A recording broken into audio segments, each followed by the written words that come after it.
Screenwriting is dead. How many times have you heard that? I don't know, especially in the last year. I think we hear constantly from the folks in the AI industry, oh yeah, this is going to replace screenwriters.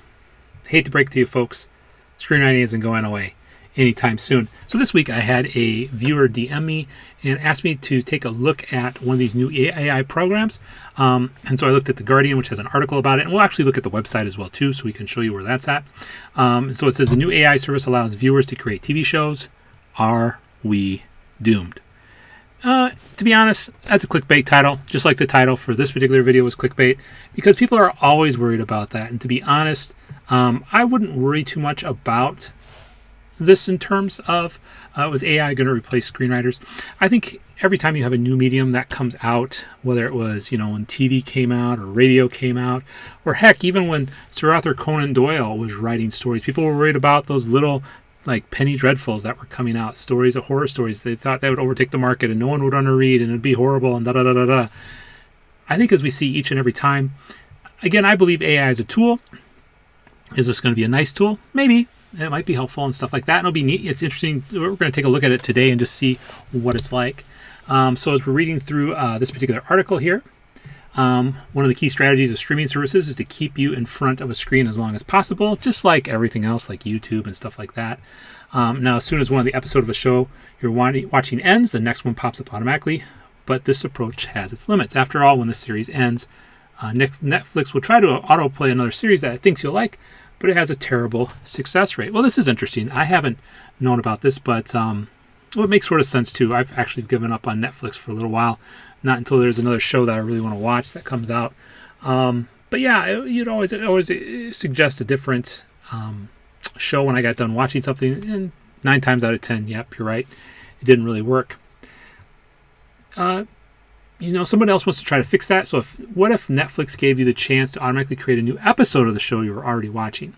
You would stay there forever, wouldn't you?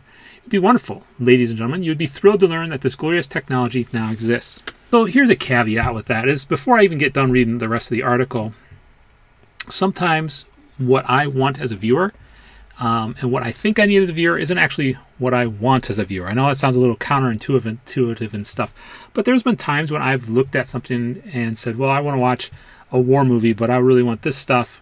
And I click on a different one and it gives me something sort of different. It's similar, but different. And I actually like that even more than my initial suggestion. So this is one of the reasons why I don't think screenwriting is ever going to go away, just because a viewer can say, well, I want to have a show that talks about this particular issue. It might not really, you might initially like that idea, but in practice, it doesn't turn out well. And this is why we have people who come up with stories and why stories work and stuff like that. That's why you have screenwriters again. So, being back to the article, okay, this week, a company called Fable Studio announced the launch of Showrunner, the world's first AI-generated streaming service. With a prompt of just a few words, Showrunner promises to allow viewers to write, voice, and animate their own TV episodes. So here's the big thing about Showrunner here, and I'll throw that up here on the screen so you can take a look at it here as we look at this real quick.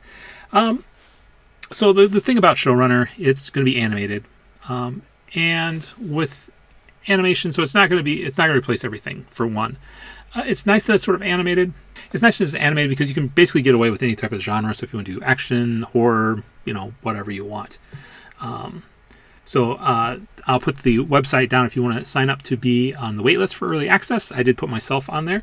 You can skip the queue of the line. You can they'll ask you a bunch of questions if you want to get. And the neat thing about this is they will pay you if you create a AI series that works well. They will pay you for the rights to that. So that's one reason people want to sort of jump in on that, and that's one thing in the article it doesn't mention, but I've looked at some other stuff, and it's talked about if you create the best type of series, they will compensate you for that. Now the hard part of that again is they need so the interesting part of that is they need human creators to create the shows again. So it's not all AI based. People have to come up with ideas. People have to do a lot of the work. I shouldn't say a lot of the work, but they have to come up with sort of the heavy lifting parts. They have to come up with the concepts, the storyline, and that type of stuff. And again, you're not just going to be able to type in, hey, I want an extra episode talking about blah. in order for it to be a good episode, you're going to have to really dial in on what you're looking for. But 9 times out of 10, think of yourself as you get done watching a show. You're just sort of like, well, I'd sort of like to see something like that again. But a lot of times we have that feeling like what we like, but we need to have more depth, even for tools like this. They can sort of generate off of what happened, but again, you're going to probably find a lot of that lacking. Last year, Fable released an AI-generated episode of South Park. That is, if you were watching very closely, came off fairly convincing. Of course, the moment you did start paying attention, the whole thing became kind of a nightmare. The jokes were bad, the voices were wrong, and everyone spoke with the blank intonation of someone who had recently been brainwashed into murdering you in your sleep. That's an interesting adjective or different way to put that. But in the early days, as we've seen with the success of GTP release, AI can improve at a frightening pace. Before long, Fable might be able to generate a South Park episode that is actually good, and then we are in trouble. But I would ask why. So in some sense, AI is actually not replacing the writers. They are replacing, and not to say that the AI is not going to replace people, because it will replace people. It's going to replace the animators. It's going to replace people doing sound effects. It's going to replace a lot of those type of jobs. But again, I think in terms of writing, I don't think it's going to change the writing, though. I mean, you're going to have to know what you want. You're going to have to be able to communicate that, and you're going to have to write that. Now, the big fear is the thing that basically caused all the Hollywood strikes from last year, is that even if a showrunner doesn't become a mainstream success, the entertainment industry is nevertheless going to co-opt this technology wholesale.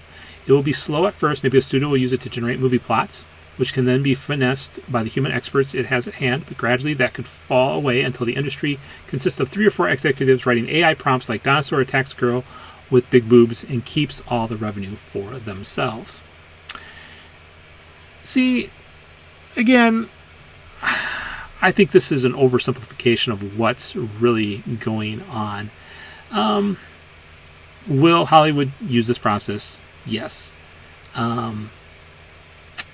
And to be honest, I would be shocked if Hollywood is not generating movie plots right now using AI. And again, AI is a tool. It's sort of like saying, well, you have a computer and the computer is going to write everything for you. No.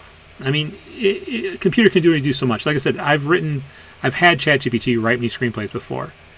They're horrible. They don't have any thought. They don't have any character. Do they sound pretty? Sure. Do they fit all the formatting? Sure. There's certain things that the AI can never replace. It can never replace the human experience. So I wouldn't worry about that at all.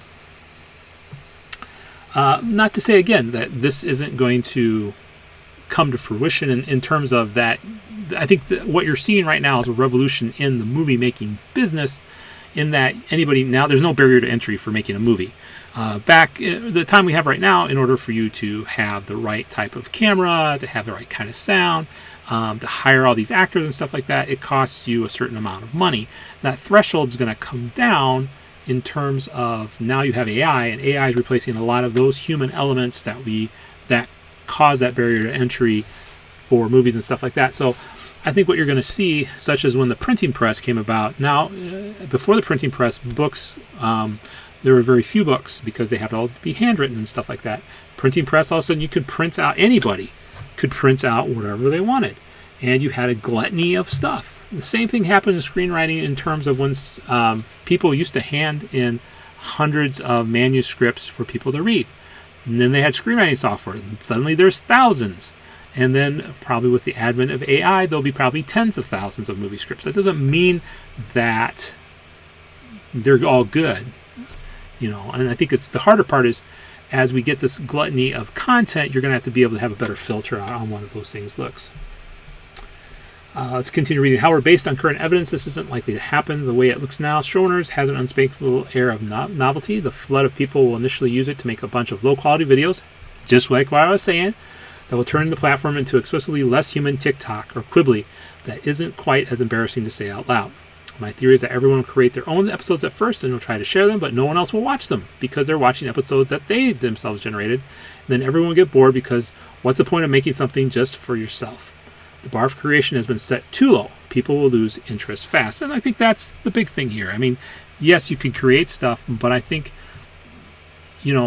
That's sort of like anybody can create a hamburger right now, but you have to have the right ingredients, you have to have the right cooking techniques, you have to have the right marketing, in order to sell that hamburger. The bar to entry to sell food is fairly low, just like now entertainment will be fairly low as well too.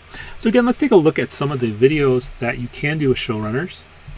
So let's take a look at Exit Valley. It's a hilarious, irrelevant satire. We dive headfirst into the binary heart of Silicon Valley, step into Exit Valley, where entrepreneurs with big dreams set out to make a world a better place. But as their noble intentions take unexpected turns, one of the question looms, will their efforts lead to a better future?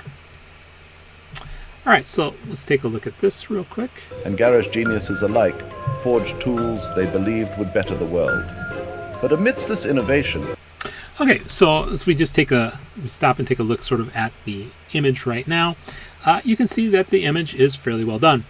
And again, like I said, you see there's not that much movement in there. I mean, you have the flames moving, you have the robot's head moving a little bit. The proportions don't look necessarily great on the robot. And I think the robot is sitting a little way too close to the flames, but hey, what do I know? So let's skip ahead a little bit and just take a look and see how things look. Here's a couple of things just from looking at this particular scene real quick. You notice there's not a lot of action in it. A lot of it was talking. As we sort of look through this again here, you basically just see them talking right now. And there's not a lot of action. You do see a little bit of action when the one person, I'm assuming, is killing somebody with somebody else, with some other stuff. But again, there's not really that much action per se. As we look at some other spots as well too, again, look at the character model, there's not that much action and stuff like that. So, but I mean overall, so again, for beginning filmmakers, this is a good tool to use because you can get your creation out there. You can link it so people can watch it and stuff like that. So again, the bar to filmmaking has suddenly gotten a lot lower than what it has before. Again, you don't have to pay millions of dollars in order to get a film produced. Now you can probably pay, depending on the AI tools, probably maybe $1,000 and release something so that people can watch it. I wouldn't worry about this. I mean, to be honest with you, like I said, I think every month, actually every day, you're going to probably hear more and more stories about how screenwriting is going away. And to be honest, it's not going away. If anything, they're going to need screenwriters even more because we're the ones that actually figure out a plot. We're the ones who come up with interesting characters. It's more than just typing in a prompt. It's about story structure. It's about dialogue. It's about visualizing and understanding who the characters are and what they do. So what do you think? Would you use Showrunner? Is it the apocalypse right now? Is it the end of screenwriting as everybody keeps saying? Let me know in the comment section below. Till the next video, live well and write well.